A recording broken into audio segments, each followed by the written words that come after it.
2025 மற்றும் 26ஆம் நிதியாண்டில் இந்தியாவின் பொருளாதாரம் எவ்வளவு உயரும் என RBI கணித்துள்ளது. 7.3%.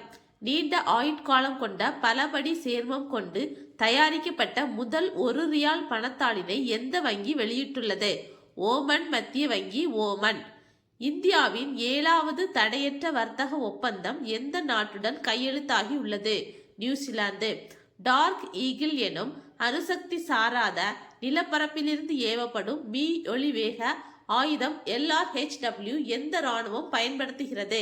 அமெரிக்க இராணுவம். இது எங்கு உருவாக்கப்பட்டது? அமெரிக்கா.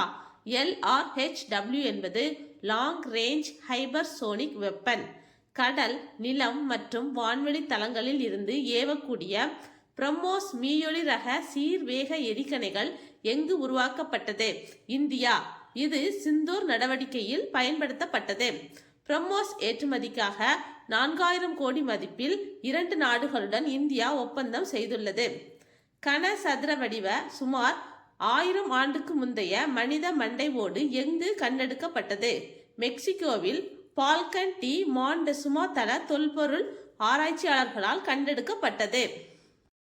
மகளிர் சர்வதேச 2020 கிரிக்கெட் போட்டியில் 4000 ரன்களுக்கு மேல் அடித்த முதல் இந்திய பெண்மணி என்ற பெருமையை பெற்றுள்ளவர் ஸ்மிருதி ஸ்ரீனிவாஸ் மந்தனா. இவர் மும்பையை சார்ந்தவர்.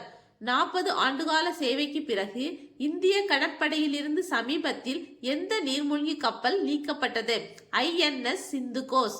2025ஆம் ஆண்டிற்கான 40 வயதிற்குட்பட்ட 40 முன்னணி வழக்கறிஞர் விருது யாருக்கு வழங்கப்பட்டது?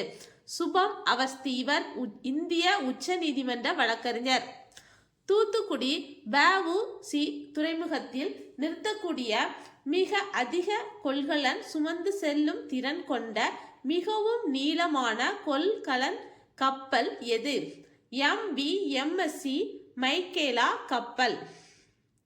2025இல் சர்வதேச விண்வெளி செயலிகள் சவாலில் மிகவும் உத்வேகம் கொண்ட குழு விருது யாருக்கு வழங்கப்பட்டது? சென்னையைச் சேர்ந்த போட்டோனிக்ஸ் ஒடிசி குழுவிற்காக. இந்த விருது எதற்காக இவர்கள் பெற்றார்கள்?